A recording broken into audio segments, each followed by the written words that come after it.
Travisati con passamontagna hanno fatto irruzione nel magazzino adiacente ad una villetta. Si tratta di 5 giovanissimi, 2 minorenni e 3 maggiorenni. Il colpo è avvenuto a Casiera all'1:45 della notte scorsa. La banda, di età compresa tra i 14 e i 20 anni, era ben organizzata. Hanno scassinato la finestra del locale e sono entrati. Alcuni vicini sono stati svegliati dall'allarme. Ci siamo affacciati sia noi che i ragazzi di fronte qua e abbiamo visto sfrecciare via una BMW a velocità proprio alta, come se scappassero.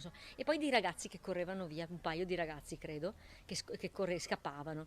Poi ci siamo girati di là e proprio sul cancello lì del parco e sembrava che avessero preso una persona. Il proprietario ha allertato i carabinieri. Uno dei ragazzini è stato bloccato poco distante da una gazzella del radiomobile. Il minore è stato trovato in possesso di parte della refurtiva, una PlayStation, una videocamera e una felpa griffata. I militari dell'arma sono poi risaliti ai complici. Presso le loro abitazioni e all'interno di 2 zainetti occultati in un cespuglio nei pressi di un istituto scolastico della zona è stata trovata altra refurtiva, fra cui 4 paia di costosi occhiali da sole completi delle rispettive custodie, nonché gli indumenti indossati dagli indagati nel corso dell'azione criminosa, come accertato da alcune riprese di sistemi di videosorveglianza acquisite dai carabinieri.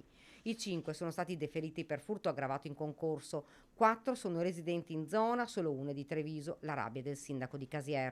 Dove sono i genitori di questi ragazzini all'una, due di notte? Chi è che li controlla?